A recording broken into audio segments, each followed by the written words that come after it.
Hoy estamos reunidos para, tomando como motivación la obra de Margit Eppinger-Weiss, la mamá de Marion, reflexionar acerca del contexto en el que parte de esta obra que está expuesta hoy se hizo, que fue el contexto de los juicios populares en Hungría, una vez que terminó la Shoah en ese lugar. Lo que tenemos pensado es así. Primero vamos a hacer una exposición del contexto histórico. Una segunda ponencia va a ser una reflexión acerca de los tribunales populares, luego sobre la memoria y finalmente vamos a tener un diálogo con Marion. Así que si les parece bien, empezamos ya. La invito a Marcia Ras. Y mientras Marcia se ubica, la presento.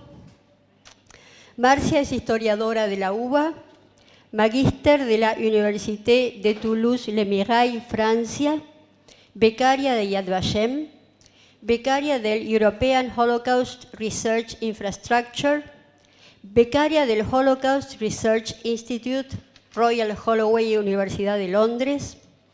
Se perfeccionó en el Memorial de la Shoah de París, coordina en el Museo del Holocausto de Buenos Aires la investigación sobre víctimas argentinas en la Shoah.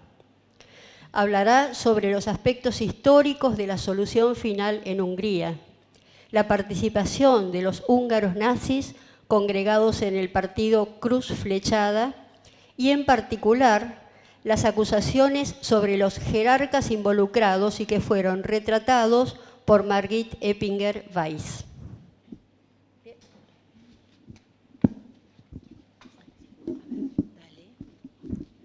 Hola.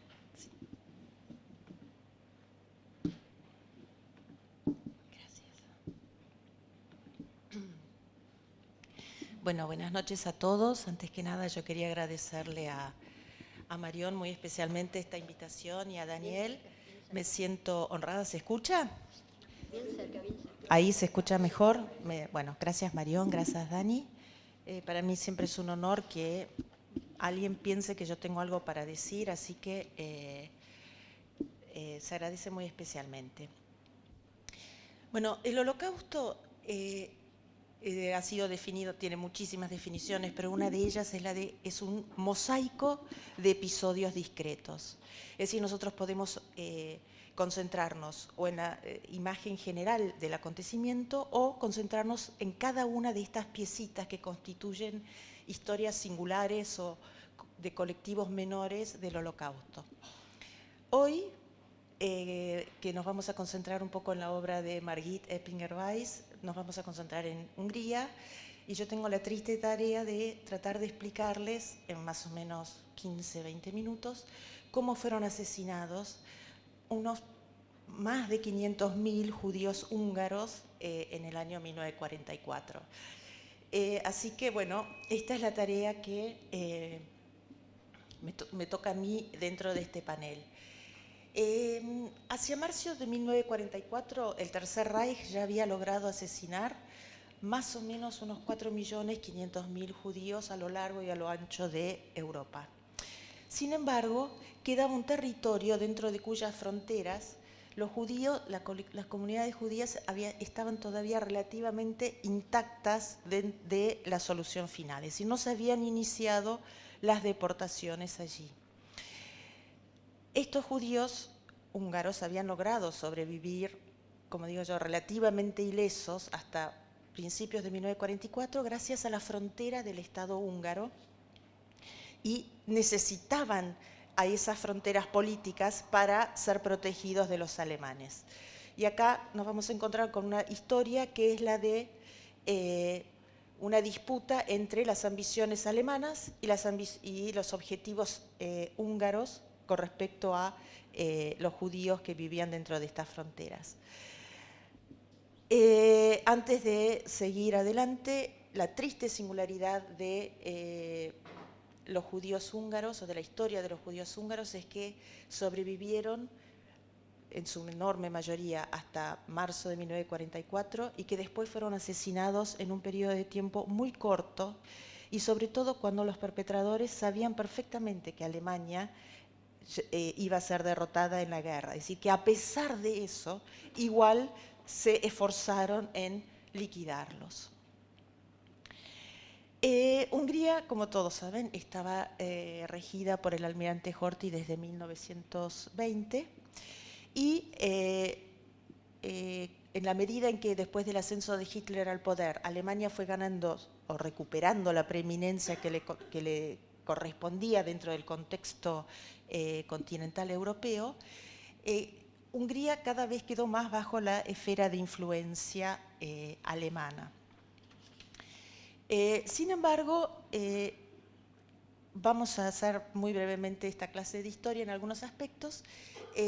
La alianza entre Hungría y Alemania, que va a terminar en la unión de Hungría, se va a plegar en la guerra del lado del bando alemán, tiene que ver con ambiciones territoriales, o fundamentalmente con ambiciones territoriales de Hungría, y territorios sobre los que tenía reclamos los va a ir recuperando paulatinamente gracias a que Alemania le va a ir concediendo de otros estados que va desmembrando estos territorios.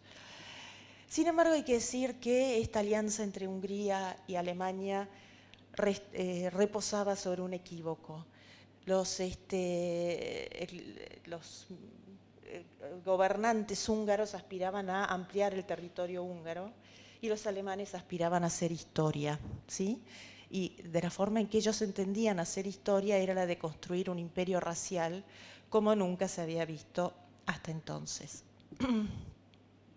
De todas formas, no digo que empieza la historia del antisemitismo en Hungría, pero bueno, tengo que llegar rápido al momento en que nos ocupa uno de los personajes que ha sido retratado por Margit, que es Béla Imredi. Fue primer ministro entre 1938 y 1939 y fue el impulsor de unas leyes antisemitas, no las peores en Hungría, pero sí las que establecieron cuotas de judíos dentro de la economía húngara. Siguieron otras leyes antisemitas en 1941 más estrictas que las alemanas.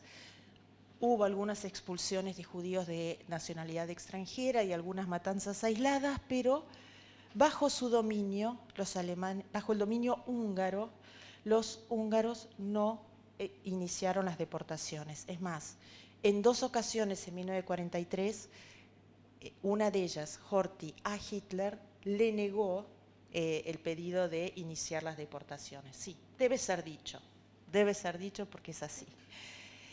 Horthy era un antisemita, él lo afirmaba, pero estaba convencido que por interés los judíos húngaros iban a ser más leales a Hungría que la extrema derecha radical húngara y los fascistas húngaros. Él pensaba que estos que estaban más a la derecha que él iban a terminar entregándole Hungría a los alemanes, cosa que efectivamente hicieron. Lo hicieron en marzo de 1944, cuando ya era más claro que Alemania iba a perder la guerra y los húngaros estaban dispuestos a saltar con el que pensaban que iba a ganar, como venían haciendo. Los alemanes ocuparon Hungría e impusieron un gobierno elegido por la CSS a el regente Horthy. Yo no quiero entrar en los detalles, pero digamos este nuevo gabinete que empezó a regir en Hungría fue impuesto por el embajador alemán en Budapest, Wesenmayer, una de las personas, o sea, seguramente, o se ha dicho de él que es la persona no húngara que ha tenido mayor influencia en la historia de Hungría. Una de las primeras medidas, una de las primeras medidas que tomó este nuevo gabinete es el de levantarle la proscripción al partido de Cruz Flechada, que estaba prohibido antes con Horthy, y se siguieron una serie de decretos antisemitas, que fueron, por ejemplo, la creación de los consejos judíos centrales, la obligación de portar estrella, restricciones en las libertades de movimiento, guetización en lugares específicos, etcétera, etcétera. Pero más importante aún, para organizar las deportaciones, llegó a Budapest un ejército de alemanes, pero de unos alemanes muy especiales. Esta era la crème de la crème de los especialistas en deportaciones de las SS. Eran asesores, coordinadores, expertos que venían acumulando experiencia desde la invasión de Polonia, ¿sí? Fueron ellos dirigidos por alguien que conocemos muy bien, por Adolf Eichmann, el que lideró el grupo de los expertos en las deportaciones, que se encargaron de coordinar con las autoridades húngaras las deportaciones.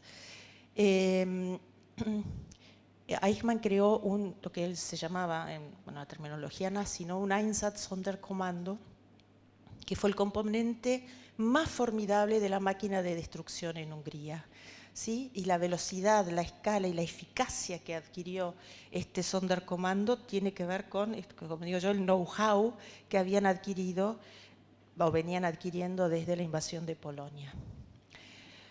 Bueno, es así como la solución final típicamente tiene tres etapas diferentes. La primera fue la de la concentración de los judíos, la segunda las deportaciones y la tercera etapa el exterminio. En el caso de Hungría, estas etapas se sucedieron con una velocidad inaudita, ¿no? Digamos que los guetos fueron en su mayoría lugares absolutamente transitorios, a diferencia de Polonia. Como los alemanes, bueno, siempre estamos hablando de los alemanes, se caracterizan por su organización, ¿no? Entonces, el plan alemán, que fue diseñado antes de la invasión el plan de las deportaciones, concebido antes, insisto, de la invasión de Hungría, implicaba una organización por áreas. El territorio húngaro fue dividido en 5 áreas, además de la de Budapest, ¿sí? La idea era que cada zona se iba a producir una guetización rápida que iba a ser seguida de una deportación inmediata. Los transportes iban a avanzar zona por zona en operaciones consecutivas y de acuerdo a un calendario preestablecido, y se iba a avanzar del perímetro al centro, dejando las áreas de reciente anexión, empezando por las áreas de reciente anexión, ¿sí? Para esto se reunieron los Einsatzsonderkommandos de Eichmann con autoridades húngaras, acordaron cómo iba a ser todo el transporte de los transportes, dividieron las tareas, los alemanes iban a poner las locomotoras, los húngaros la mano de obra para subir a las víctimas a los transportes. Se garantizó que iba a haber 4 transportes diarios, cada uno con 45 vagones. Para eso, todo eso fue organizado de antemano, y además los alemanes se encargaron de negociar con el gobierno eslovaco que estos transportes pudieran atravesar el territorio para garantizar el camino más corto a Auschwitz. Bueno, todo esto fue dirigido, supervisado, iniciado. Él hasta capacitó a algunos húngaros para poder llevar a cabo estas operaciones. Bueno, yo acá he separado algunas imágenes de cómo fueron cargados en distintos lugares las víctimas en los transportes. Sabemos que el destino final de más de 400.000 de ellos fue el complejo de campos de concentración de Auschwitz. Acá hay imágenes de las llegadas de los judíos húngaros o de un transporte de judíos húngaros, ¿sí? Hasta la famosa selección en la rampa, que sabemos bien que terminaba con la separación de aquellos preparados o que los alemanes decían aptos, gracias, para el trabajo esclavo, y el gaseamiento de aquellos considerados inútiles, ¿no? O bocas inútiles por los alemanes. Cuando empezaron a llegar los transportes húngaros a Auschwitz, esto implicó, era tal el flujo de víctimas que había que procesar que colapsó la capacidad operativa del campo. Es decir, los crematorios y las cámaras de gas ya no daban abasto para el exterminio, con lo cual se comenzaron a implementar el sistema de fusilamientos y cremaciones a cielo abierto. Bueno, la deportación de unos aproximadamente 500.000 judíos de las zonas rurales de Hungría causó una conmoción importante. Hubo reclamos de países neutrales, también dicen que hubo amenazas a Horthy de juicios de posguerra. Bueno, por los motivos de cálculo o humanidad que ustedes quieran asignarle, el 6 de julio de 1944, Horthy ordena el fin de las deportaciones, el cese de las deportaciones, es decir, justo antes de que se inicien en Budapest. También disuelve el Einsatzsonderkommando de Eichmann, que se va de Budapest.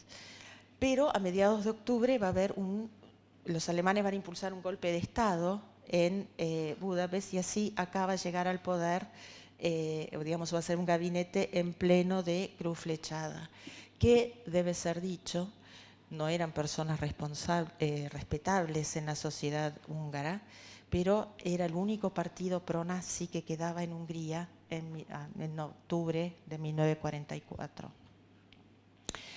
Bueno, acá lo tenemos a Sala, así, dándose la mano con los alemanes, y inmediatamente, regresa Eichmann. Ya estamos muy cerca del fin de la guerra y los transportes están colapsados, ya no se pueden reiniciar las deportaciones en tren, pero Eichmann logra organizar las deportaciones de a pie, en lo que se conocen como las marchas de la muerte, y entre 50 y 60.000 judíos de Budapest van a ser deportados a Viena para trabajos forzados. También quiero recalcar que esta última deportación la organizó Eichmann desobedeciendo las órdenes expresas de su superior Heinrich Himmler, que había llamado a el fin de la solución final para esta fecha. En diciembre del 44, cuando ya está la ciudad cercada por los soviéticos, se cierran los guetos, bueno, por lo menos el gueto de Budapest, y queda el gueto internacional para las personas que tenían protección de países neutrales. Son concentrados entonces en el gueto los judíos, y se va a asistir en Budapest a, digamos, hordas de Cruz Flechada, van a hacer arrestos en la calle de judíos, pero suceden unas matanzas públicas, y los famosos fusilamientos a la orilla del Danubio, que son, creo que, lo que uno más conoce del destino de los judíos de Budapest, que ha sido inmortalizado en este memorial que todos ustedes conocen. Bueno, terminada la guerra, y acá ya voy a sintetizar brevemente para hablar un poquito de la obra de Margit. En los tribunales populares de Hungría hubo 122 condenas a muerte. De la obra que yo conozco de Margit, de los juicios, yo creo que estuvo presente en 2 o 3 de ellos, y son estos personajes los que yo quisiera explayarme un poquito hoy. Lo primero que hay que me pareció muy interesante la representación de Margit de los fiscales. Es una representación expresiva, como ha dicho Cecilia Rabosi por ahí. Y me llamó muchísimo la atención esta representación que el nombre del dibujo sería la logia militar, si entendí bien la traducción del húngaro. Pero creo que es una representación muy interesante de el control soviético sobre los juicios que se estaban desarrollando en el momento. Bueno, por supuesto, no todos los culpables del asesinato de los húngaros estuvieron juzgados ahí. El ausente más importante lo conocemos todos. El único alemán que no fue juzgado, pero sí fue obligado a testificar, es Wesenmayer, el que había sido el embajador de Alemania en Budapest. Bueno, yo lo había anticipado, su implicación directa en la solución final, en la deportación de los judíos rurales, húngaros rurales, y en camuflar todas las actividades genocidas de Eichmann. Bueno, creo que sí. Wesenmayer no fue juzgado en Budapest, pero sí en Nuremberg en el año 47, en lo que se llaman los juicios subsiguientes, que va a hablar un poquito Natalia, así que lo único que quiero decir es que recibió una condena muy dura de 20 años, la máxima posible se recibió en ese juicio, pero a los 3 años la sentencia le fue conmutada y salió en libertad. Wesenmayer murió en su cama en Darmstadt en 1977. Bela Imredi, ya me había referido a él, lo que hizo durante la guerra. Un solo comentario que me parece interesante es que tenía una bisabuela judía, por eso tuvo que renunciar a su cargo de primer ministro.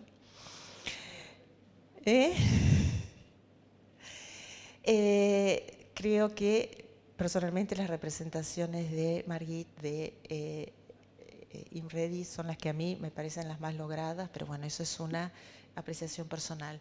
Imredi fue condenado a muerte en la horca, apeló y tuvo el honor de que le conmutaran la ejecución en la horca por el fusilamiento, cosa que no va a suceder con ninguno de los personajes que vienen aquí detrás. Chia Sandor, que fue uno de los miembros del gabinete, uno de los antisemitas más feroces de Cruz Flechada.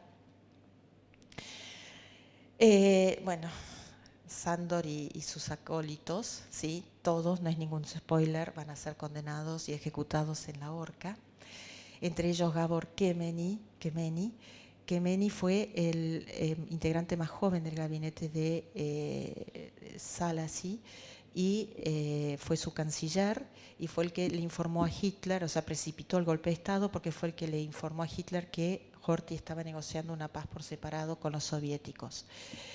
Károly Verekfi, que fue ministro de Defensa de Szálasi, uno de los más retratados por Margit, y por supuesto el líder y máximo líder de Cruz Flechada, Szálasi. Bueno, sus crímenes creo que son bien conocidos. Fue extraditado de Austria cuando fue apresado por los estadounidenses y también hay muchas imágenes de Margit de su juicio,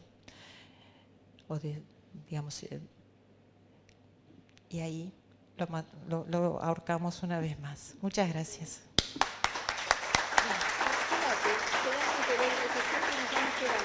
Sí, vale, lo que vos digas.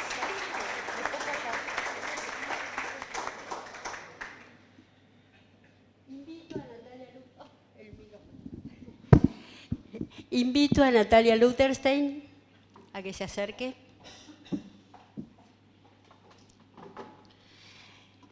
Natalia es abogada, doctoranda en Derecho Internacional Público en la Facultad de Derecho de la UBA, máster en Derecho Internacional Público en la London School of Economics and Political Science, profesora de Derechos Humanos y Derecho Constitucional en la maestría de la Facultad de Derecho de la Universidad de Palermo, con orientación en Derecho Constitucional y Derechos Humanos, profesora en la Maestría de Relaciones Institucionales de la UBA en Responsabilidad Institucional del Estado y del Individuo, profesora en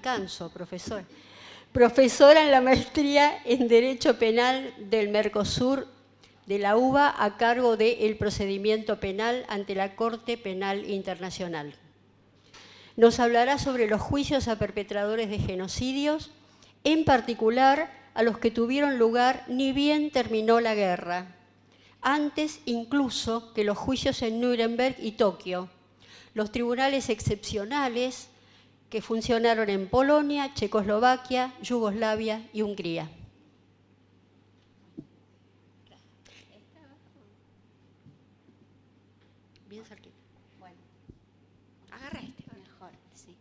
Bueno, buenas tardes a todos, a todas. Muchas gracias por la invitación, a Marión, a Daniel, para participar en este panel, que la verdad que para mí fue una oportunidad también para aprender un poco. ¿Me escuchan bien? Para aprender un poco sobre estos tribunales que son bastante particulares y que, como voy a explicar un poco, están como fuera del relato tradicional que se enseña cuando uno habla de tribunales internacionales. Como todos ustedes saben, después de la Segunda Guerra Mundial empezó a organizarse de manera bastante novedosa para el derecho internacional una serie de juicios que buscaban establecer la responsabilidad de las personas que habían cometido crímenes de lesa humanidad. Acá aparece por primera vez la noción de crimen de lesa humanidad, crímenes de guerra y otros crímenes de atrocidades masivas.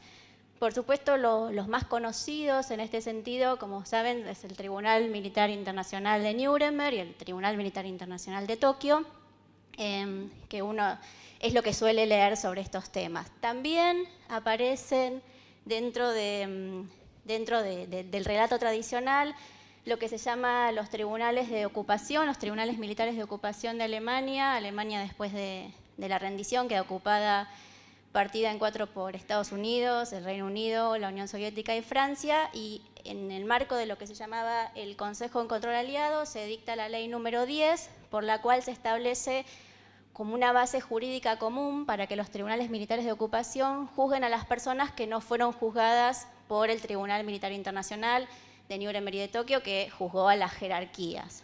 Entre estos tribunales, uno de los juicios más conocidos está el de Flick, el de IG Farben, que son de industriales, de industrias, de directores de industrias.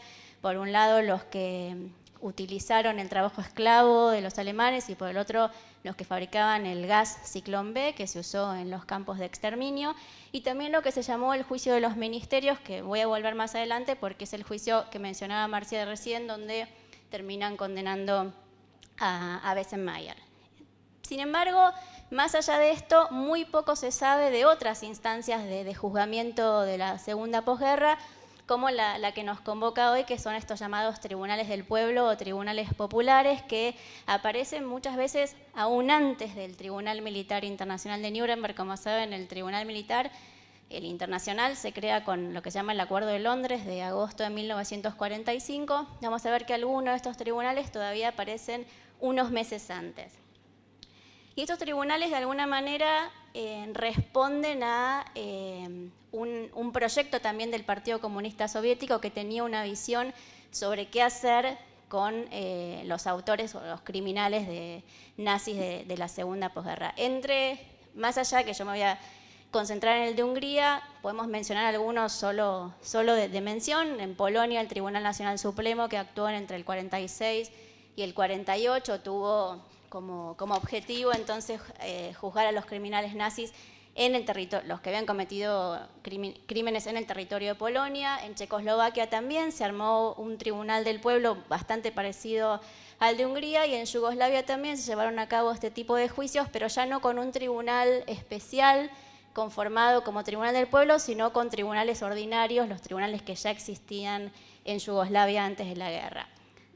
Ahora, me parece interesante plantear un poco qué rol cumplen estos juicios en una situación de posguerra, una situación después de que se pasa por un conflicto armado o aún después de que se sale de un régimen autoritario, dictatorial y se hace la transición a la democracia.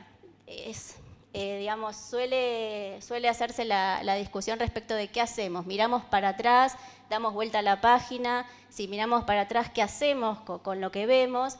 Y en el marco del derecho internacional se suele hablar de la noción de justicia transicional. Es una noción que tiene que ver con la rendición de cuentas, por crímenes pasados, ¿no? Y en este sentido, uno puede pasar, digamos, rendición de cuentas desde la ejecución in situ de los criminales hasta juicios, purgas, expulsión de la función pública, reconocimiento de los propios crímenes. También puede aparecer en algunas sociedades un proceso de reconciliación. En este sentido, quizás las más conocidas son las comisiones de verdad y reconciliación de Sudáfrica, de Guatemala, de El Salvador. Perdón, me pasé. Y hoy por hoy la verdad que la noción de justicia transicional y la noción de rendición de cuentas está bastante establecido, digamos, hay una práctica o un consenso de los estados respecto de que después de un conflicto armado, después de un régimen dictatorial, aquellos que son responsables de haber cometido estos crímenes tienen que ser juzgados y tienen que ser eventualmente condenados. Hoy tenemos desde la Corte Penal Internacional, que es un tribunal exclusivamente internacional, y tribunales que llaman tribunales mixtos o híbridos, que son tribunales que combinan elementos de derecho internacional con elementos del derecho local, pero después de que termina la Segunda Guerra Mundial, este contexto o este consenso, mejor dicho, tan claro de que aquellos que cometieron crímenes tienen que rendir cuentas, tienen que ser juzgados, no estaba tan establecido. Entonces, por eso me parece interesante rescatar un poco este tipo de procesos, porque son uno de los primeros antecedentes a la práctica que tenemos hoy, quizás un poco más clara. Otra cosa que me parece interesante también para pensar en este marco es que muchas veces el relato en el que aparecen este tipo de procesos tiene que ver con una cuestión dicotómica de justicia versus venganza, ¿no? Los juicios aparecen como una alternativa a la venganza, al linchamiento público, a las ejecuciones que mencionaba antes, y los juicios aparecen también como una forma que encuentran las sociedades como para mediar sus emociones, ¿no? Las sociedades que pasan por este tipo de situaciones tienen como, obviamente, emociones encontradas, y los juicios aparecen como un canal, vamos a decir neutral, después podemos discutir, neutral, para que se puedan mediar estas emociones. El enfoque o el estudio que suele hacerse de estos juicios es bastante macro, es un enfoque de tipo institucional, de tipo legal, analizar cómo funcionaba el tribunal, qué derecho aplicaba, pero me parece que lo que trae la muestra, la exposición de Marguit, es un análisis del juicio más particular, más del relato individual, que al mismo tiempo también combina el relato general. Me parece que eso es interesante porque es una combinación entre lo que es el relato de una persona que por supuesto había sufrido, y es lo que le da también una particularidad a sus dibujos, pero sufrido lo que se estaba juzgando, pero también estaba haciendo una representación institucional de lo que estaba pasando. Entonces, en ese punto me parece interesante, porque en general cuando los que nos dedicamos a estudiar los juicios, siempre vamos a lo escrito, ¿no? Uno se pone a estudiar las sentencias, los alegatos de las partes, y no se nos ocurre ir a mirar otras representaciones de los juicios como pueden ser los dibujos. Ya con respecto específicamente a los tribunales del pueblo, los tribunales populares, la traducción puede variar. Hay como varias cuestiones que me parece interesante remarcar. Por un lado, en mucha parte de la literatura estos tribunales aparecen como una herramienta del Partido Comunista Soviético, que intentaba de alguna manera llevar adelante este tipo de juicios públicos como para lograr algún cambio en la élite gobernante, y también aparecen como una especie de herramienta pedagógica jurídica para educar a las poblaciones sobre los crímenes cometidos por el régimen anterior. Otra cuestión también interesante de este tipo de tribunales es que son tribunales que son locales, son tribunales nacionales, no hay ahí una fuerza de ocupación, más allá del rol de la Unión Soviética, pero no hay una fuerza de ocupación como del Consejo de Control Aliado número 10, ni es un tribunal internacional como el de Nuremberg, sino que eran tribunales que aplicaban una ley local, y los jueces eran jueces locales, ¿no? Lo que le da como una característica que los diferencia de los más conocidos.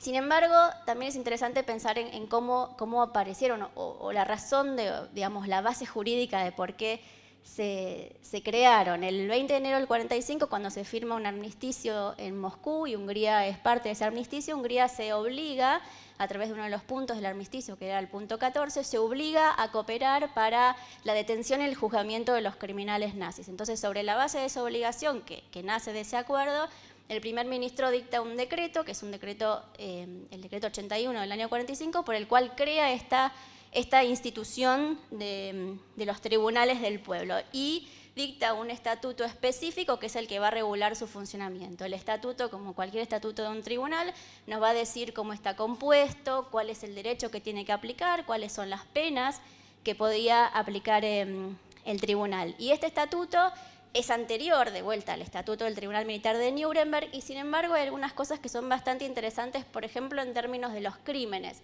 que podía juzgar, porque ya en el Estatuto del Tribunal del Pueblo de Hungría se habla de crímenes de guerra, se habla de crímenes contra el pueblo en lugar de crímenes contra la humanidad o crímenes de lesa humanidad, y también se incluye lo que se llamaba el acto político criminal, ¿no? Las penas que podía aplicar este tribunal eran penas de prisión, penas de multa, pero también, como vimos en la exposición anterior, penas de muerte. Entre enero y mayo del 45 se crean 24 tribunales del pueblo en Hungría, que estaban conformados, por un lado, por los jueces, obviamente, pero eran jueces que eran jueces no abogados, eran lo que llaman jueces legos. Esos jueces representaban a los 5 partidos políticos que formaban parte del Frente de Independencia Nacional húngaro, y además de esos 5 jueces no abogados, tuvieron que poner un abogado, lo lamento, tuvieron que traer uno, que era el que estaba encargado de alguna manera de guiar a los jueces no abogados, diciéndoles, bueno, cómo se puede redactar una sentencia que sea adecuada en términos de cuál es la prueba, de cuál es la pena, de cuál es el derecho, pero ese abogado, que era de hecho el que presidía el tribunal, no votaba, votaban los jueces que llamaban los jueces populares, los que no eran abogados.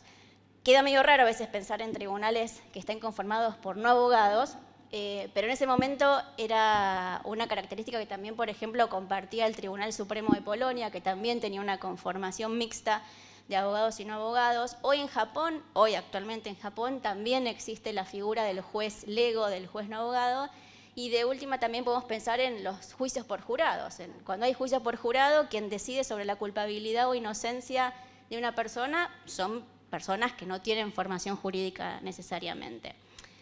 Estaban los fiscales también, obviamente dentro del juicio, y acá también tenemos una combinación entre un fiscal jurista, un fiscal abogado y los fiscales llamados fiscales políticos, con lo cual ahí también había como una combinación. Los fiscales representaban a la víctima universal, que era el pueblo húngaro, por eso estaba la figura del fiscal popular.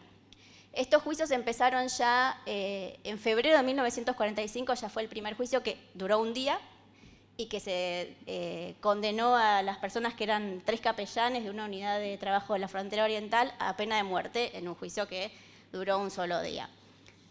El juicio contra Ferenc Szálasi, que es el juicio que está retratado por los dibujos de Margit Eppinger, comenzó después de que Szálasi, como decía Marcia hace un rato, fuera extraditado. Szálasi intenta escapar de Hungría con el ejército alemán que se estaba retrayendo, y el ejército norteamericano lo detiene. Hungría le solicita la extradición y Szálasi finalmente es enviado a Hungría en octubre del 45.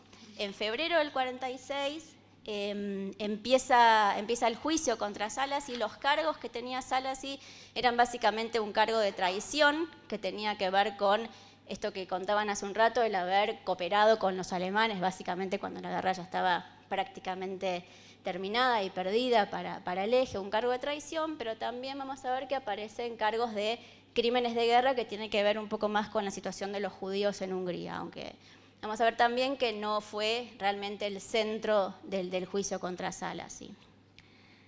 Es interesante ver un poco o leer un poco con la traducción que uno puede, porque yo húngaro no leo, por supuesto, pero leer un poco el interrogatorio que le hicieron los fiscales a Szálasi, porque es un interrogatorio que parece personal, ¿no? Es un interrogatorio como bastante de enfrentamiento entre el interrogado y el interrogador, donde Szálasi se presenta a sí mismo como un líder nacional del pueblo húngaro.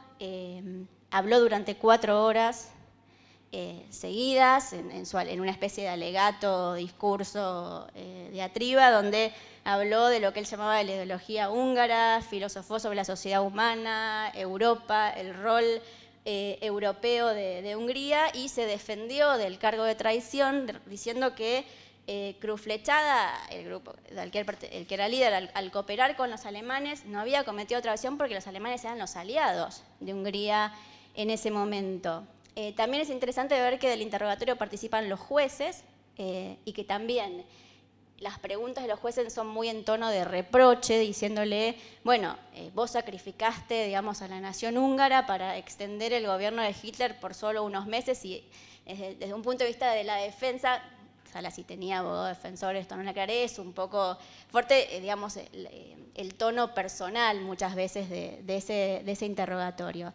Yo decía, el otro cargo tenía que ver con los crímenes de guerra, los crímenes de guerra en la forma de atrocidades contra la población civil, en particular contra la población civil judía.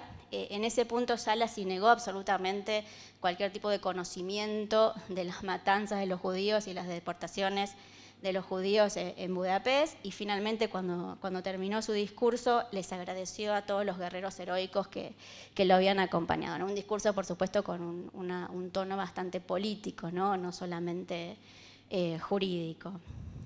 El tribunal dicta sentencia el 1 de marzo del 46, o sea, el juicio duró un poquito menos de un mes.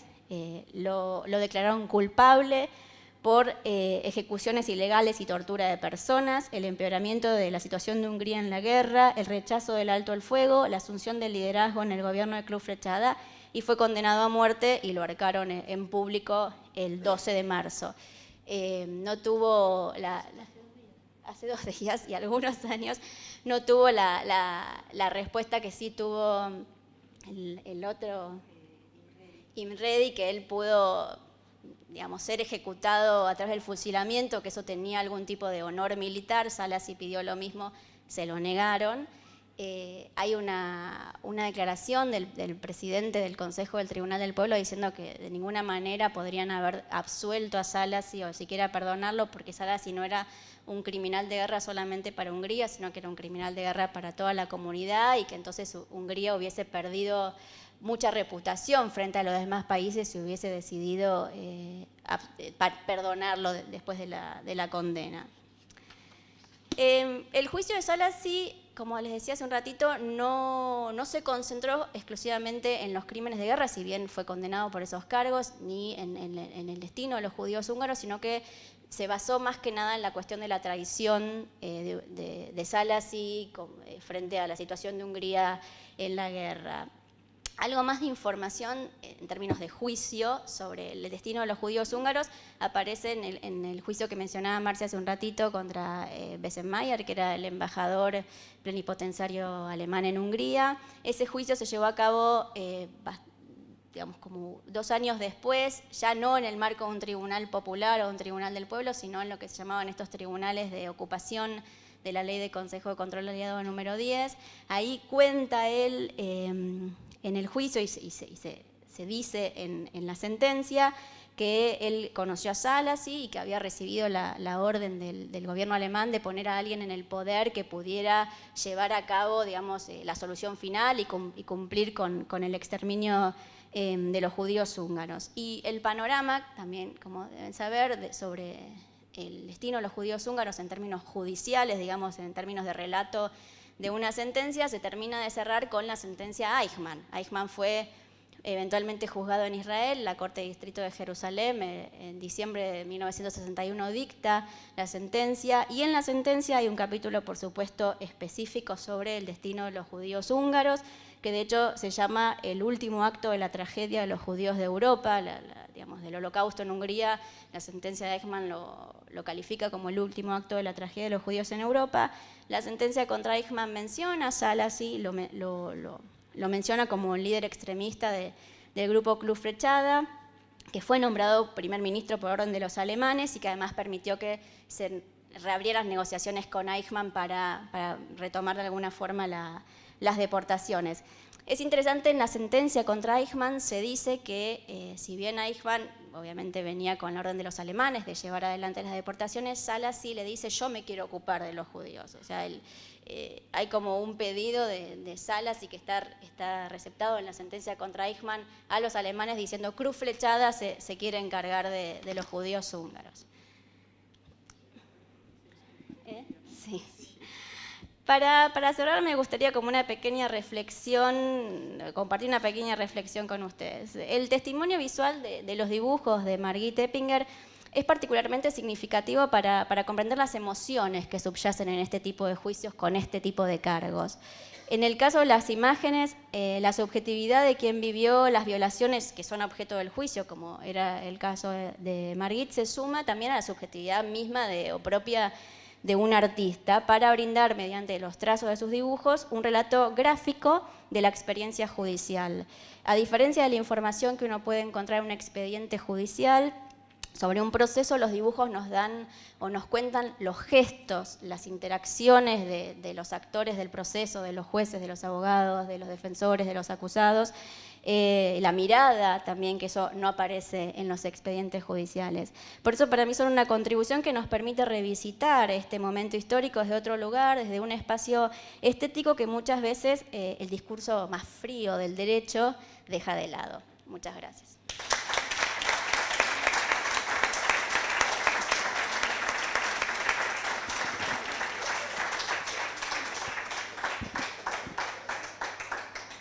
Excelente, Natalia, excelente, Marcia.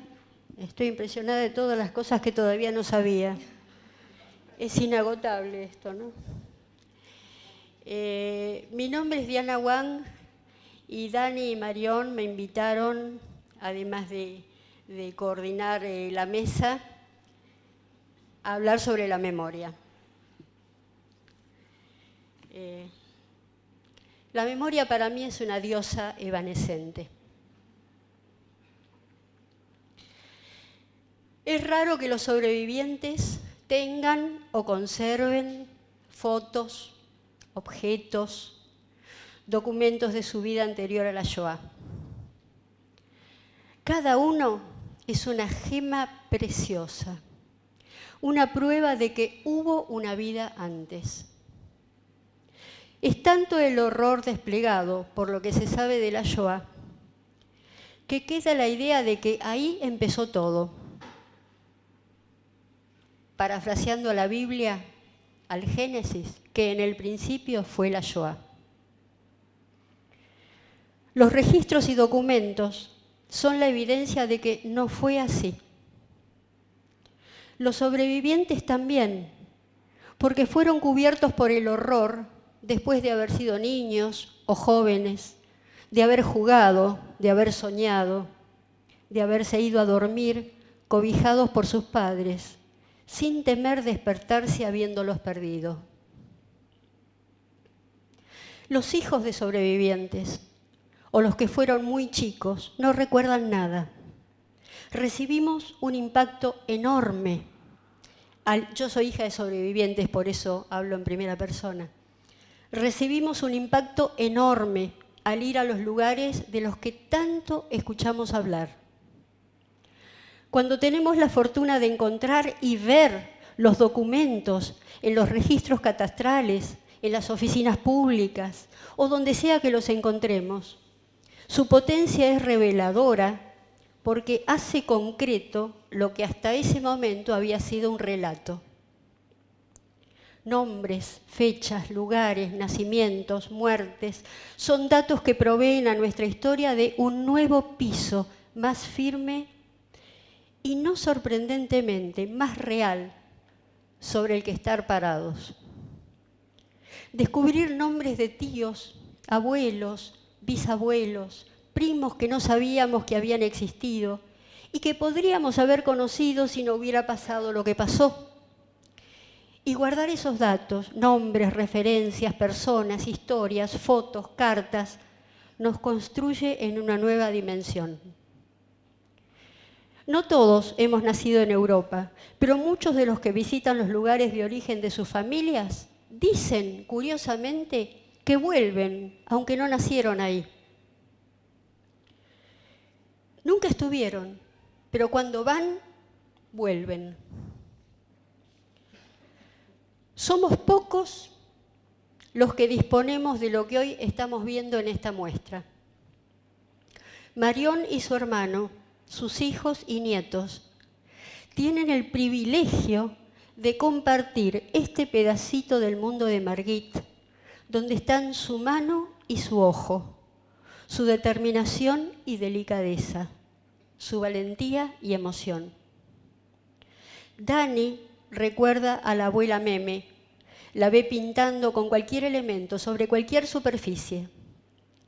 Y los que no la conocimos, podemos acercarnos a sus pinceladas y colores de antes y de después.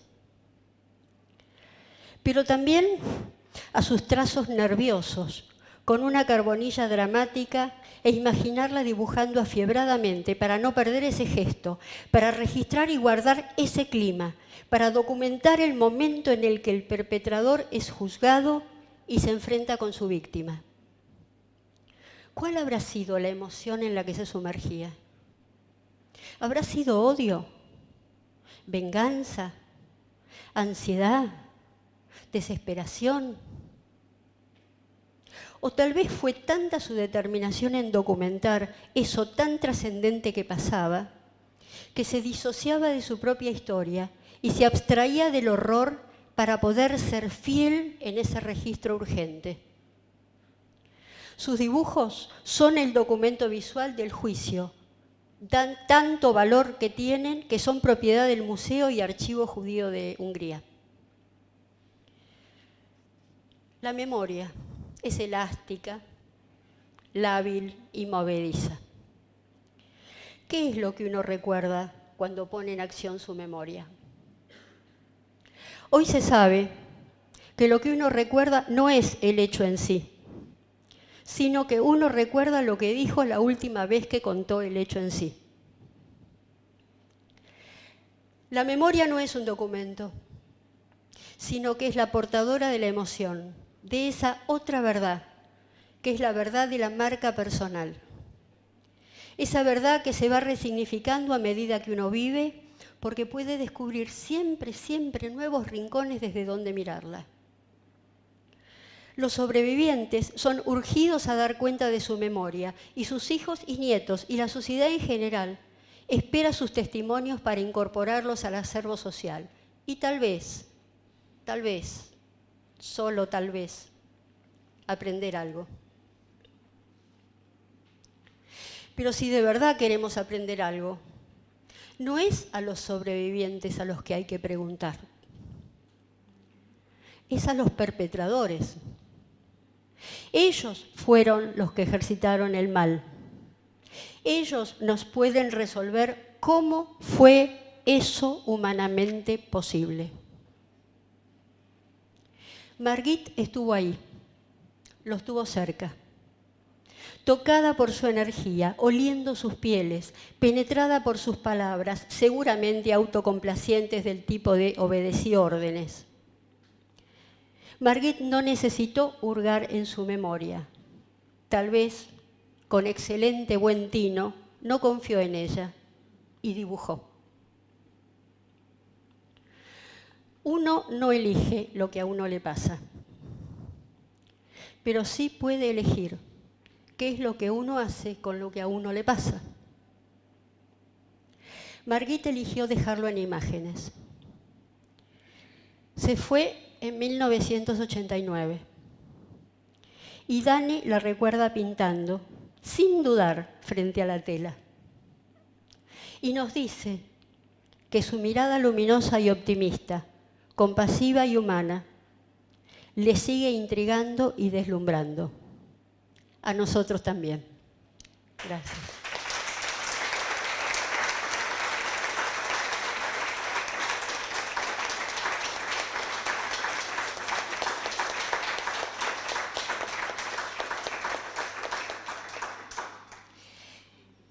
Y ahora invito a Marion Eppinger a que nos acompañe. Marion es médica de la UBA, sobreviviente de la Shoah y reconocida coleccionista de arte. Presidió la Asociación de Amigos del Museo de Arte Moderno durante la gestión de Laura Buchelato. Junto con su exmarido, Jorge Helft, crearon la colección de arte Jorge y Marion Helft, compuesta por obras de artistas argentinos de la década del 60, 70 y 80. Y fueron artífices de la Fundación San Telmo, centro prestigioso de actividades culturales y artísticas durante más de una década. ¿Querés hablar sola? ¿Querés que te pregunte? ¿Qué querés?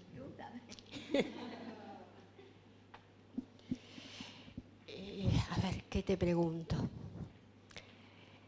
Hace un rato Marión me contó una anécdota que por supuesto se la voy a robar porque van a ver lo que es, que tiene que ver con la lectura de los diarios.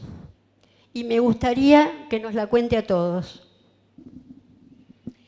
Bueno, gracias Diana. Es una historia que siempre me acordé, que hay muchas cosas que volví a recordar ahora a raíz de recuperar a través de la organización de esta muestra recuerdos que por ahí había olvidado. Pero esta es una que lo tenía presente durante toda mi vida. Pero antes de contarlo, quiero agradecer, antes que nada, a mi hijo Daniel, que hace 2 años empezó con este proyecto y que me permitió recuperar justamente el esfuerzo de recordar, de rememorar y de revivir y organizar lo que en algún momento ha sido parte de mi vida.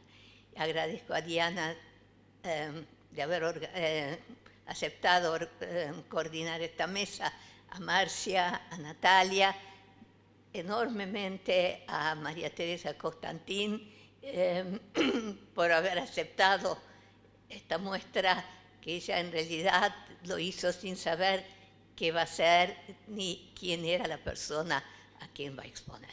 Bueno, también agradezco a los que en este momento es un poco siempre emocional, no me acuerdo, pero muchos me han ayudado para que esto se pueda realizar. Bueno, el asunto del diario es el siguiente, y que tiene mucho que ver con los dibujos.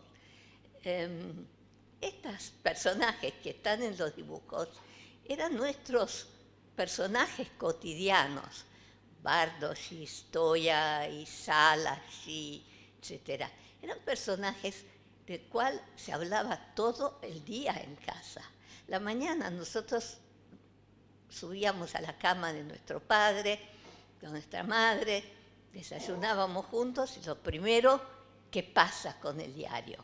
Entonces, mi papá abría el diario, un diario bien grande, con las 2 manos así, y empezaba, estoy ahí tal cosa, Bardos y tal otra, Salas y tal otra, que se vayan al, etcétera, etcétera, cosa que nosotros evidentemente muchos de estos no entendíamos.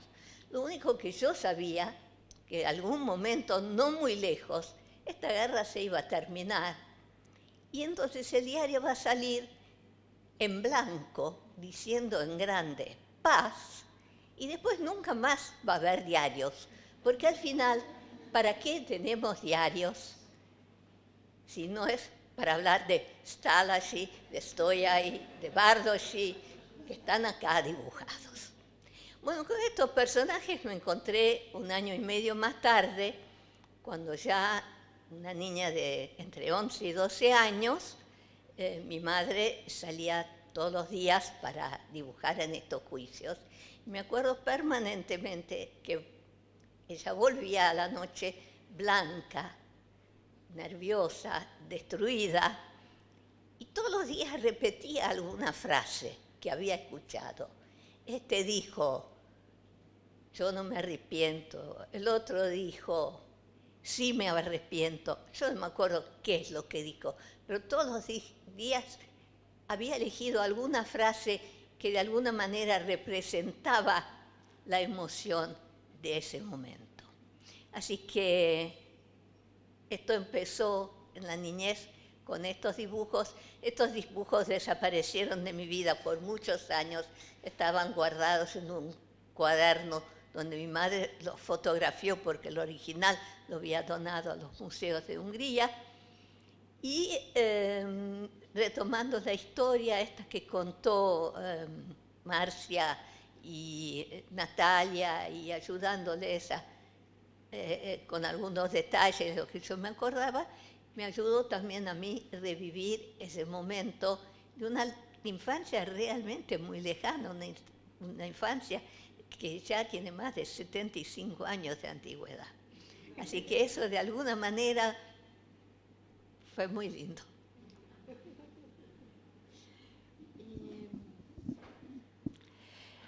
Contanos un poco ese lugar que ya no me acuerdo, Saint-André.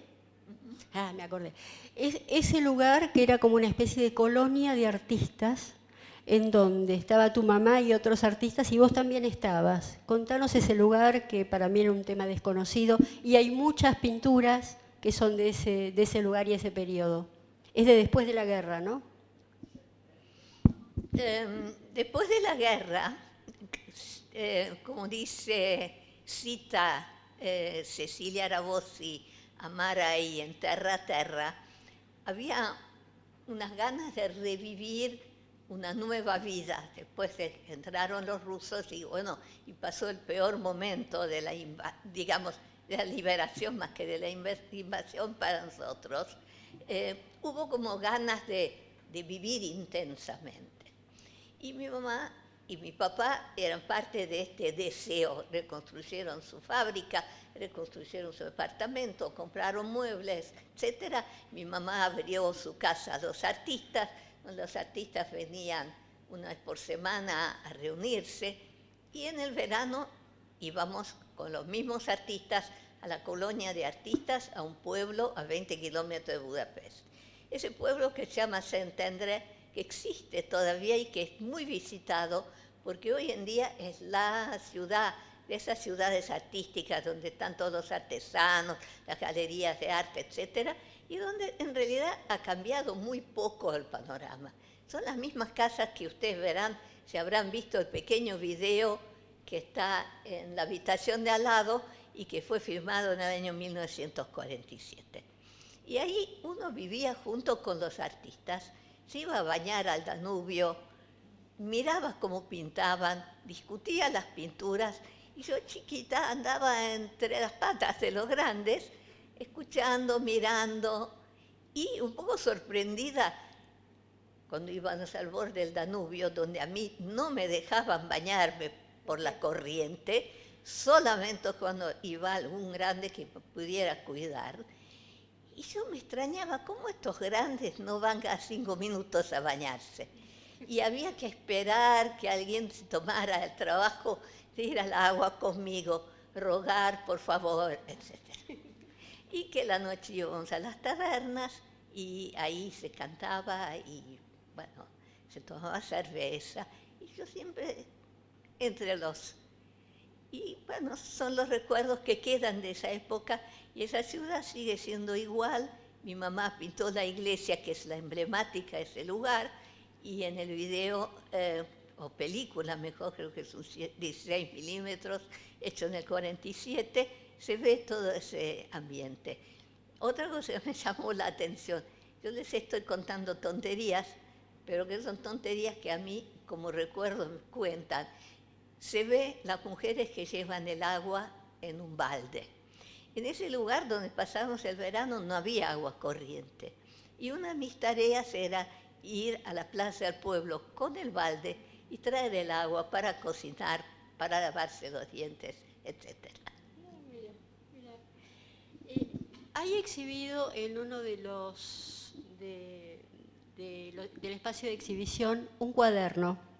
¿Nos contás qué es ese cuaderno que tiene? Bueno, un poquito, ya les dije que mi mamá entonces abrió la casa para que los artistas vinieran y se encontraran. Y además ella tuvo un poco el privilegio, ha viajado a lo que se llamaba en ese momento Occidente. Occidente era todo lo que era al oeste de Austria, es decir, viajar a Francia, Holanda, Alemania, etc. Y la primera vez que viajó volvió con algunas revistas de arte y un artista. Y ese artista tenía 19 años, lo recogió en la calle, que después se transformó en un artista bastante importante, se llama Corneille, que era uno de los fundadores del grupo Cobra, y que vivió con nosotros durante 3 meses. Me acuerdo el día en que llegó, sin hablar una palabra en húngaro, y bueno, volviendo al cuaderno, el dibujo que está ahí en ese cuaderno es un dibujo que él me dedicó. El cuaderno en la primera página dice Marion Eppinger, en realidad Eppinger Marion, 1945, y en cada página hay un dibujo o un comentario o una dedicatoria de las personas que pasaron por casa. Y entonces pasaron personas que eran directores del hospital, el agregado cultural de Francia, algunos artistas del país que me dejaron un dibujo. Estaba Zoltán Kodály, el músico, estaba Louis Aragon, el poeta surrealista francés que vino a ver al glorioso comunismo de Hungría en esa época y de paso pasó por casa. Y bueno, también firmó el cuaderno. Dos rumanos, uno de ellos era después miembro del Comité de Escritores Comunistas y más adelante candidato a premio Nobel, hasta que renunció a esa tarea que después le empezó a pesar. Y bueno, tanto esto como los dibujos de mi mamá estaban arrumbados en un placar durante muchos años y de alguna manera resurgieron y me ayudaron a armar de vuelta la historia esta que acompañó algunas de estas pinturas y esta época. ¿Cuándo el paraíso comunista dejó de ser un paraíso y ustedes decidieron emigrar? Bueno, últimamente he leído bastante sobre este tema y es bastante interesante porque, claro, cuando llegaron los rusos, la Europa no estaba todavía bien dividida en la parte americana, inglesa y rusa. Entonces todos querían hacer buena letra. Y esa buena letra significaba no enfrentarse y tratar de discutir los límites. Entonces los comunistas en esa época querían tomar el poder, sin embargo, de alguna manera pretendían mantener una socialdemocracia multipartidaria. Y en el año 45-46 y hasta el 47 hicieron un lento trabajo de infiltración dentro de la política del país. Tanto así que, los que no saben, en 1920 había una comuna en Hungría que duró poco tiempo, después fue vencida, y que algunos ultracomunistas de esta época, que eran 20 añeros en los años 20, en este momento estaban entre 40 y 50, estaban muy apurados de imponer el sistema comunista. Estos comunistas más políticos dirigidos por Moscú los eliminaron, los dejaron de lado diciendo, muchachos, no. Los mandaron a Rusia, después nunca más se supo. Y ellos poco a poco fueron instalando este sistema. Y en el 47 mi papá ya se dio cuenta y dijo, acá no nos quedamos. En el 48 se cerró la frontera y ya no se podía salir. Así que éramos uno de los últimos que pudimos salir, salimos con lo opuesto, con un pasaporte que conseguimos, con un certificado que decía que teníamos tuberculosis y teníamos que ir a Suiza a hacernos tratar. Nos fuimos una valijita con la ropa, con lo que uno se lleva a un viaje, con la fábrica nueva, el departamento nuevo, todo, y nos fuimos. Y eran 3 años que en Hungría hoy todavía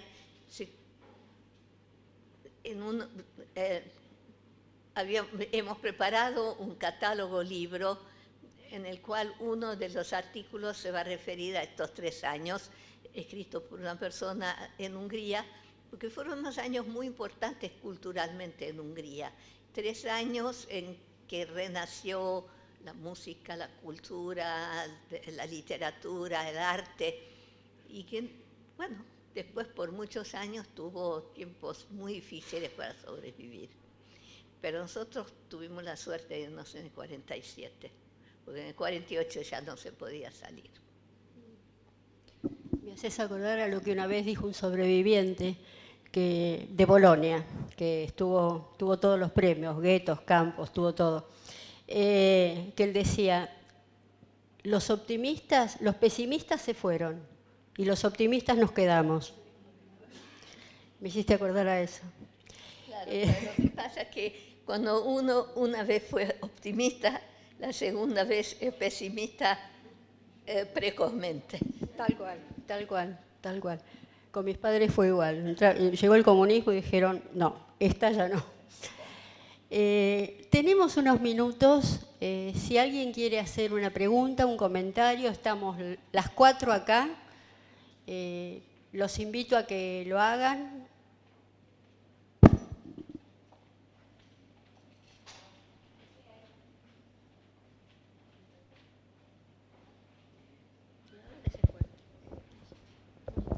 Yo tuve la suerte de tener un preview de esto anoche hasta las 12 de la noche con Marión, y ella me contó algo que no contó ahora, y es cómo fue su vida al mismo tiempo que un montón de judíos estaba realmente sufriendo lo que nos han descrito.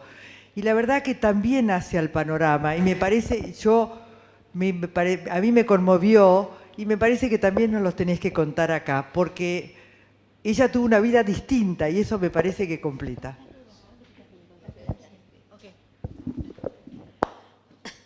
Bueno, es una historia que creo que mi familia tampoco conoce porque nunca la conté. Estos días me volví a acordar de esto.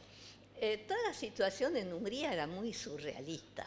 Por un lado, estaban asesinando a los judíos en Polonia, en Alemania, y en Hungría vivíamos como si no hubiera pasado nada, salvo que muchos tenían maridos, hermanos, hijos en trabajos forzados, donde el trabajo forzado era como un servicio militar de 4ª categoría, sin salario, sin comida, sin uniforme, sin zapatos, maltratado y muchas veces años sin volver. Pero los destinos de estas personas que estaban haciendo estos trabajos, esos ejércitos de trabajos forzados eran diferentes. Unos trabajaban en fábricas para el bien de la guerra, otros estaban en la frontera, depende de la suerte que les tocara. Nosotros vivíamos desde chiquitos, mi papá cuando construyó la fábrica, vivíamos dentro de la fábrica, era una hilandería. Vivíamos dentro de la fábrica, era el barrio, digamos, industrial. Nosotros vivíamos con los abuelos en el primer piso, abajo era una pyme con máquinas, con ingenieros, con 75 empleados, había patios donde entraban los camiones, había un jardincito, todo junto, una piletita para los chicos para que jueguen, en fin, en las oficinas bastantes parientes que eran empleados de mi papá, una cosa muy familiar. Cuando salieron las leyes judías, una de las leyes era que los judíos no podían ser dueños de fábricas, que los dueños tenían que ser los mayas, los húngaros. Entonces apareció lo que se llama el Strohmann. Strohmann es el hombre de paja. El hombre de paja o testaferro, es decir, el que ponía el nombre, pero el que trabajaba era el director judío. En ese momento el 70% de las empresas importantes eran manos de judíos. Si no aceptaba el gobierno cerrando los ojos a esa situación, se les paraba al país. Entonces papá también tenía un Strohmann, era su socio suizo, que mandó un joven para que sea director de la fábrica, aunque padre seguía dirigiendo, y en el directorio teníamos a sueldo 2 coroneles, se llama Chetz y Butz, que yo nunca los he visto, pero cuyos apellidos lo he escuchado muchas veces. Entonces esa fábrica, un lindo día, fue requisicionado para el esfuerzo bélico. No sé qué querían que hagan en la hilandería, quizás comprar los hilados para coser los botones de los uniformes, pero si no, mucho uso de una hilandería, no sé si tenían o no, pero la cuestión es que era una fábrica ahora dedicada al esfuerzo bélico. Con lo cual, a los pocos días, estos pobres trabajadores forzados, en este caso suertudos, fueron enviados a trabajar en nuestra fábrica para el esfuerzo bélico, hacer hilitos, hilandería. Muchos eran médicos, abogados, algunos eran carpinteros, y mis padres a veces invitaban uno al otro a comer a casa. Nosotros charlábamos con ellos y ellos, bueno, estaban un par de horas. En fin, eran los que tenían suerte. Entonces mamá, y este es otro tema que había en Hungría, los judíos eran más húngaros y más nacionalistas que los húngaros mismos. Era la idea, si nosotros somos como ellos, nos van a querer, nos van a aceptar, nos van a incorporar. Era la idea de la asimilación y de la emancipación. Mis padres, si bien quedaron siempre judíos, pero estaban de acuerdo con esta idea. Y mi mamá era más patriota en el sentido artístico, compraba todos los tejidos folclóricos antiguos, estudiaba los dibujos y pinturas con motivos húngaros, etc. Entonces, ¿qué se le ocurrió? Le pidió a uno de estos trabajadores forzados que en lugar de estar perdiendo el tiempo con las máquinas, nos construyera una casita para mi hermano, para mí, en el jardín. Y nos construyó una casita entre los trabajadores forzados. Había un carpintero que con dibujos de mi mamá construyeron muebles, un cajón para poner la vajilla, mesas, sillitas. Y después juntaron algunos otros para ayudar y con dibujos de mi mamá pintaron los muebles con motivos folclóricos húngaros. Mi abuela me compró la vajilla, yo invitaba a mis amigas, tomábamos el té con masitas y los trabajadores forzados a 10 metros de ahí estaban trabajando con las máquinas. Así que era una situación bastante surrealista si yo lo pienso ahora. Pero bueno, yo me lo había olvidado, creo que mis hijos que están acá presentes no conocen esa historia, pero la historia en sí dice también mucho sobre lo que era la situación en Hungría. No solamente, digamos, lo ridículo de lo que es, pero hasta qué punto nosotros creíamos que no nos iba a pasar nada.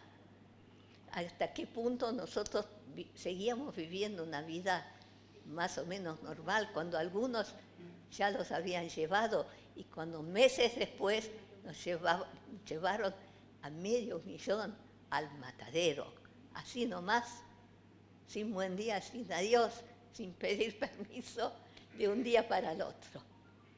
Era inconcebible un par de meses antes. Y además esa idea del patriotismo, que nosotros éramos húngaros, éramos verdaderos húngaros, somos parte de esta sociedad, las hemos construido, éramos los que hemos hecho la clase media, que hemos hecho las fábricas, éramos el 50% de los profesionales, un gran por ciento de la prensa, de la literatura. No lo podíamos creer. Se ve en la película Sunshine. Si no vieron la película, se ve ahí clarito toda esta trayectoria, ¿no? ¿Otro comentario, pregunta? Daniel.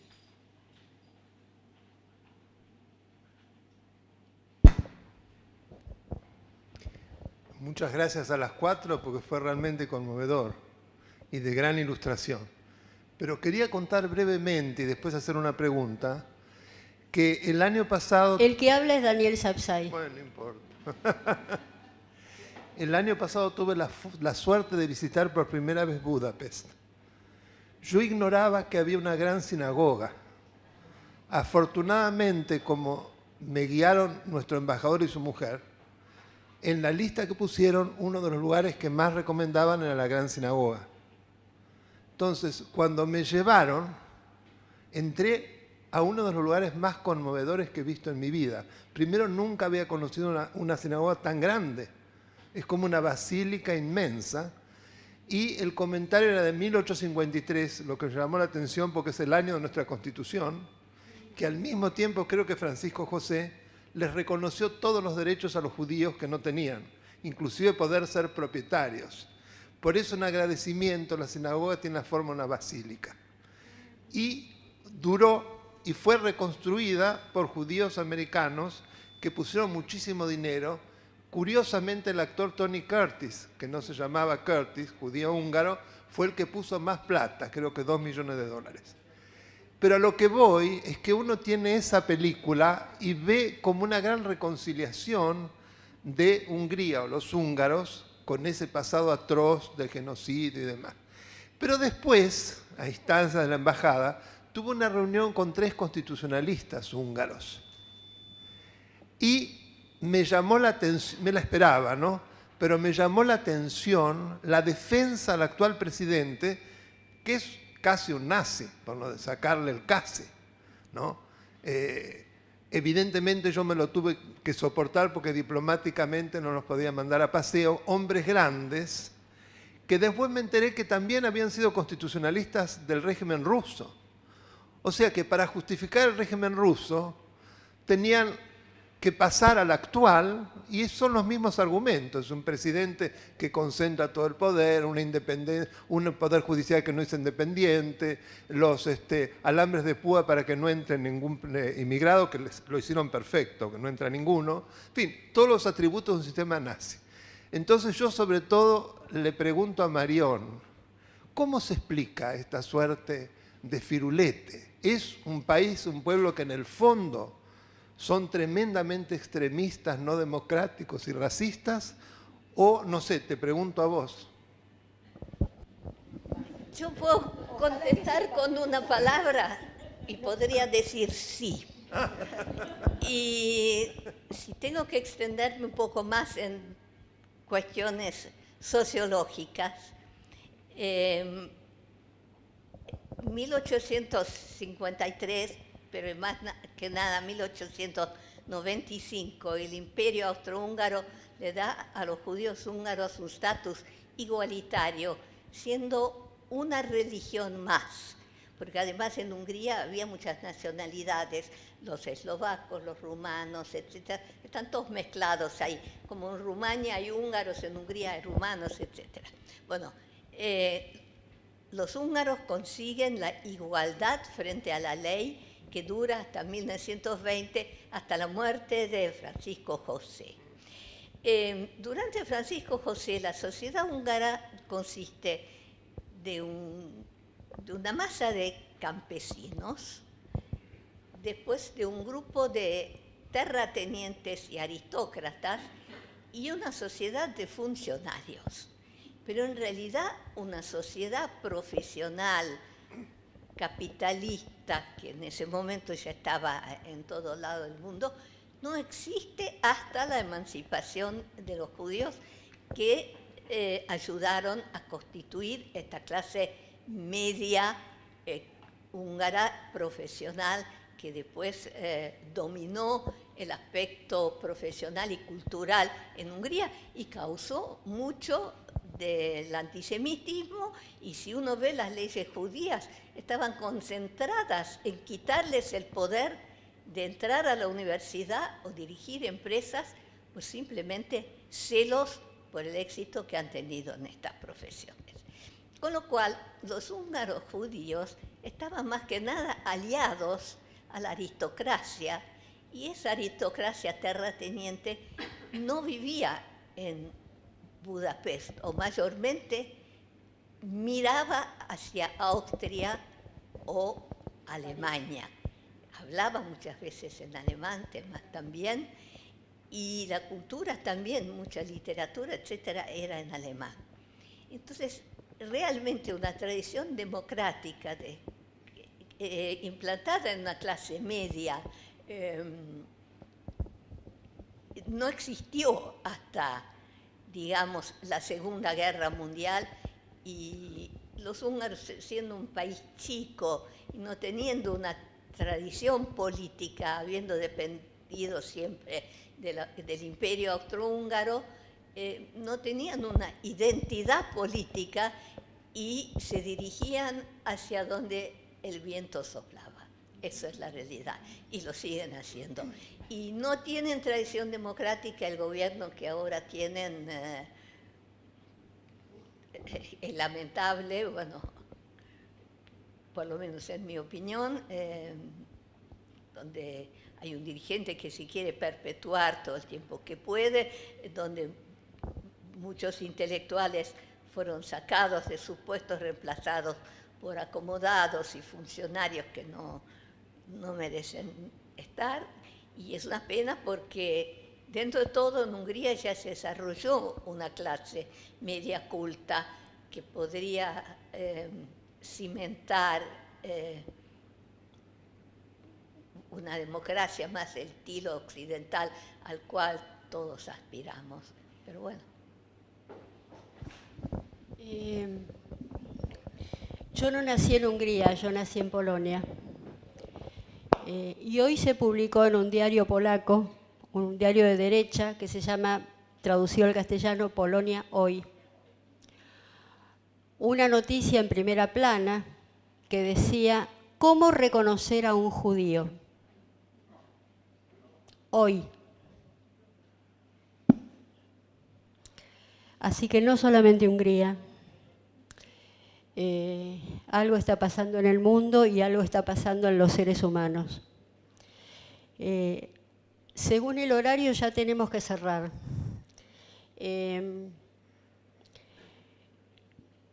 Lo que escuchamos hoy, yo hablo por mí, supongo que hablo por todos ustedes, estuvo lleno de informaciones desconocidas, novedosas, y que ponen no solamente la muestra de Margit en un contexto más firme, sino que nos hacen visualizar qué enorme complejidad que tuvo la Shoah. Qué diferente fue en todas partes, en todos los momentos y en las distintas personas. Cada uno de nosotros podemos aportar un pequeño ladrillito de ese muro inconmensurable que nunca terminaremos de conocer. La pregunta que nos hacemos, o que me hago yo, pero creo que las cuatro nos hacemos la misma pregunta y muchos de ustedes también, es cómo hacer para que esto no vuelva a suceder. Porque ha vuelto a suceder y sigue sucediendo muchas veces. Nosotros sembramos nuestra confianza en la educación, una educación que hasta ahora no nos dio los resultados que esperábamos. Yo quiero cerrar con una frase que adoro, de un pedagogo israelí que se llama Haim Ginott, que dijo lo siguiente: querido profesor, soy sobreviviente de un campo de concentración. Mis ojos vieron lo que ningún ser humano debería testimoniar. Cámaras de gas construidas por ingenieros ilustres. Niños envenenados por médicos altamente especializados. Recién nacidos asesinados por enfermeras diplomadas. Mujeres y bebés quemados por personas educadas en escuelas, liceos y universidades. Por todo esto, querido profesor, tengo serias dudas acerca de la educación y le ruego ayude a sus estudiantes a volverse humanos. Su esfuerzo, querido profesor, nunca debe producir monstruos eruditos y cultos, psicópatas, Eichmanns educados. Leer y escribir es importante, solamente si está al servicio de hacer a nuestros jóvenes seres más humanos.